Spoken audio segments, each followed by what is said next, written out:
नमस्कार। आप सभी धर्म प्रेमी बंधुओं का आपके अपने चैनल मोडेश्वरी कृपा में स्वागत है। इस चैनल पर आपको पूजा पाठ संबंधी जानकारी प्रदान की जाएगी। सभी से सविनय निवेदन है, चैनल को सब्सक्राइब करें, शेयर अवश्य करें। वीडियो पसंद आने पर लाइक भी करें। आप कोई सलाह देना चाहते हैं अथवा आप कुछ जानना चाहते हैं तो आप कमेंट बॉक्स में कमेंट जरूर करें। जय मोडेश्वरी, बोल बम। मित्रों, आप सभी को हिंदू नववर्ष की हार्दिक हार्दिक शुभकामनाएं। चैत्री नवरात्रि का आज प्रथम दिवस है और आज घट स्थापना होगी। साथ ही साथ साधक लोग आज से अपने नवदिवसीय मंत्र जप अनुष्ठान आदि भी प्रारंभ करेंगे। सामान्य गृहस्थ जन भी आज से देवी की आराधना कर देवी को प्रसन्न करने का प्रयास करेंगे। सबके लिए यही कामना है, भगवती देवी सब पर कृपा करें, सब पर अपनी दया दृष्टि बनाए रखें और सबकी सर्व मनोकामनाएं पूर्ण करने में सहयोग करें। देखिए, जब भी हम कोई पूजा पाठ अनुष्ठान आदि करते हैं तो उसके लिए हम संकल्प धारण करते हैं। संकल्प पहले तो हम एक मन में धारण करते हैं इस प्रकार से कि अब ये त्यौहार आएगा, ये पर्व आएगा, तब हम इस दिन से ये करने की कोशिश करेंगे, या हम ये अनुष्ठान करेंगे, या ये पूजा करेंगे, अथवा हम ये इस तरह का भोज आयोजन करेंगे, आदि आदि जिस भी तरह का चीज़ होता है हम एक पहले विचार कर लेते हैं। विचार रूप से एक संकल्प होता है, फिर उसको हम मूर्त रूप में देने का प्रयास करते हैं। फिर जब मूर्त रूप देने की बारी आती है, मूर्त रूप अथवा उसको कहेंगे कि पहले तो आपने एक थ्योरिकल माइंड में सेटअप बना लिया था, अब आप उसको प्रैक्टिकली धरातल पर उतार रहे हैं, उसको आप करने जा रहे हैं। तो जब आप वास्तविक पूजन अनुष्ठान आदि कोई भी कार्य कर रहे हैं तब कैसा संकल्प होगा, तब वास्तविक संकल्प आपको लेना होगा। आप यदि मंत्र जाप कर रहे हैं तो आप कितनी माला मंत्र जाप करेंगे, कितने दिन तक करेंगे और किस समय करेंगे, यह सब आपको उसमें बताना होता है। यदि आप कोई कामना से कर रहे हैं तो वो कामना किस प्रकार की है। आप घर में किसी के विवाह हेतु कोई आप अनुष्ठान कर रहे हैं कि मैं इतने दिन ये पाठ करूँगा और मैं इस उद्देश्य से कर रहा हूँ, तो उसमें आपका प्रायोजन, आपका उद्देश्य आपको बताना होता है और उस उद्देश्य प्राप्ति के लिए आप क्या करने वाले हैं, स्वयं के सुधार के लिए, स्वयं के प्रायश्चित के लिए आप क्या कर रहे हैं, जिससे कि आपका वो काम सफल हो जाए। आप ये अपने इष्ट को, अपने देवता को बताते हैं।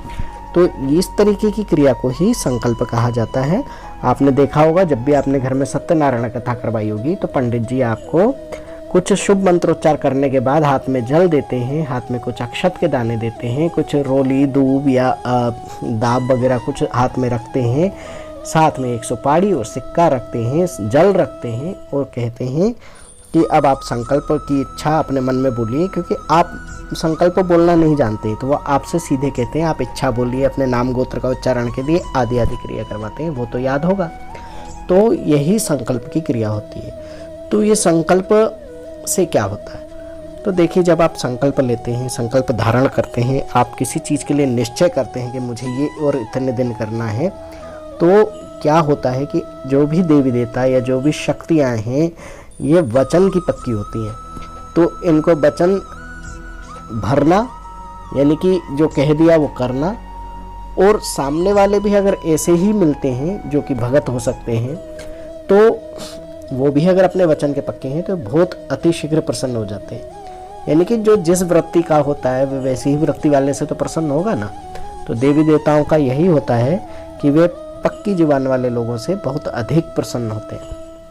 तो हमें भी वही संकल्प लेना चाहिए, उसी सामर्थ्य के अनुसार संकल्प लेना चाहिए कि हम उसकी पूर्ति कर सकें और अपने इष्ट को, आराध्य को नाराज ना करें, बल्कि उन्हें प्रसन्न करें। क्योंकि होगा ये कि आपने कहा मैं 3 घंटा आज बैठूंगा और ये पाठ करूंगा। अब आपने संकल्प तो ले लिया, बीच में किसी का कॉल आ गया, फ़ोन आ गया और आप उठ गए, या किसी कारणवश आपको उठना पड़ा, तो क्या होगा, वो संकल्प खंडित हो जाएगा। तो ये इसमें विशेषता होती है। तो संकल्प का मतलब यही है कि आपने जो कह दिया वो आपको करना है। तो इसमें संकल्प क्या होता है, तो देखिए, वैदिक रूप से जो संकल्प लेने का तरीका होता है, वो इस तरीके से होता है। ओम विष्णु विष्णु विष्णु हो श्रीमद् भगवतो महापुरुषस्य विष्णोराज्ञः प्रवर्तमानस्य ब्रह्मणोऽपि हि द्वितीये परार्धे श्री श्वेतवाराह कल्पे वेवस् मन्वन्तरे अष्टाविंशतिमे कलियुगे कलि प्रथम चरणे जम्बूद्वीपे भारतवर्षे आर्यवर्तक देशे। फिर अपने जो भी आप जिस नगर में रहते हैं, जिस ग्राम में रहते हैं, फिर जिस क्षेत्र में रहते हैं, उसका आपको उच्चारण करना होता है। और उसके बाद आपको वो सब बताने के बाद कौन सा संवत चल रहा है, कौन से विक्रमादित्य का कौन सा संवत्सर चल रहा है, तो विक्रमाब्दे संवत्सर है, कौन सा मास चल रहा है, तो ये इसमें जनवरी फरवरी आपको नहीं बोलना होता है, इसमें हिंदी मास बोलना होता है। जैसे अभी चैत्र चालू हुआ है तो वो मास बताना है। फिर शुक्ल पक्ष चल रहा है तो वो पक्ष बताना है, तो इसमें मास है, शुक्ल या कृष्ण पक्ष है। फिर इसमें आपको तिथि बताना होती है कि किस तिथि पे, हिंदी तारीख जिसको हम तिथि बोलते हैं, किस तिथि पे हो रहा है और उस दिन क्या वार है, तो वास रहे। फिर किस समय हो रहा है, प्रातःकाल में हो रहा है, संध्या काल में हो रहा है। अब जैसे घट स्थापना अगर हो रही है तो प्रातःकाल में हो रही है, तो हमको वहाँ बताना होगा प्रातःकाल है। तो इसमें इस तरीके से दिया है। कई बार सत्यनारायण कथा शुरू होते होते 4 या 5 बज जाते हैं, तो वहाँ हम सायकाल बताते हैं।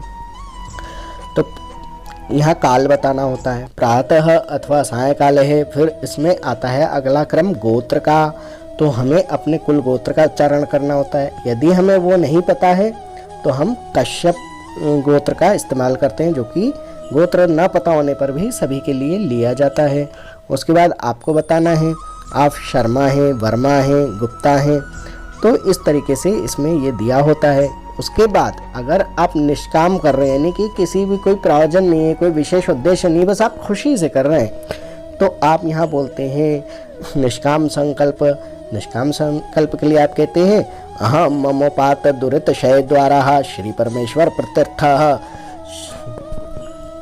सर्व प्रसन्नता प्राप्ति हेतु हे देवस्य पूजनम च करिष्ये, यानी कि मैं सिर्फ सबकी प्रसन्नता के लिए देव पूजा कर रहा हूँ।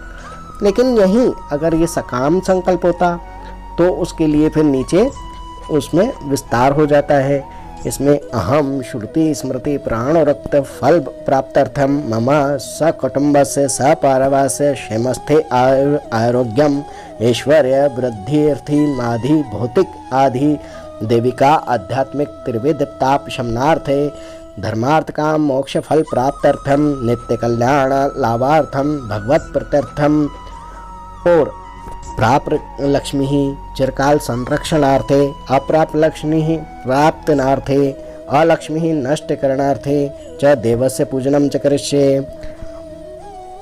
तो इस प्रकार से ये बोला जाता है। इसमें क्या बोला गया है संस्कृत तो मैंने आपको बता दिया है, इसका हिंदी ये है कि मैं श्रुति और स्मृति यानी सुनने और पढ़ने और अपनी याद के मुताबिक जो कुछ भी मैंने प्राणों के फल सुने हैं वो सभी मुझे प्राप्त हो जाए।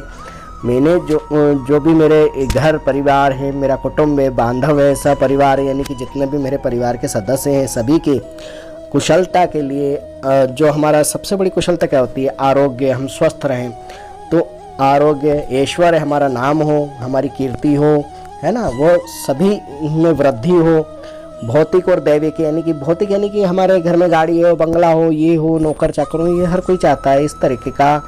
और आध्यात्मिक का मतलब होता है कि हम जो भी जैसे पूजा पाठ की बात कर रहे हैं, आप इस वीडियो पर आकर के इसको सुन रहे हैं, तो ये सभी आपका आध्यात्मिक है।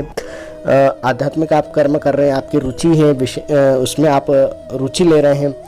और दैविक यानी कि किसी के साथ कोई बुरा हो रहा है या अच्छा हो रहा है, तो हम कहते हैं ना कि देवी प्रकोप है या देवी कृपा है, तो वो हमें प्राप्त हो शुभ स्थिति में। और त्रिविध ताप यानी कि कई प्रकार के जो ताप हैं, संकट हैं, उनसे हमारी मुक्ति हो और इन सभी का शमन हो जाए। धर्म काम मोक्ष फल की प्राप्ति भी हम चाहते हैं। नित्य कल्याण की कल्याण और लाभ प्राप्त यानी रोज जो भी हो हमारे जीवन में सब अच्छा हो, उस सब के लिए हम भगवत प्रत्यर्थ यानी कि भगवान के समक्ष ये सब उनसे प्रार्थना कर रहे हैं। हम ये कहते हैं कि हमारे पास जो लक्ष्मी है वो संरक्षित रहे, जो नहीं है वो लक्ष्मी हमारे पास आए, और जो अलक्ष्मी है यानी दरिद्रता है वो नष्ट हो जाए, वो चली जाए। इस इच्छा से हम देव पूजन कर रहे हैं। तो ये होता है संकल्प लेने का तरीका।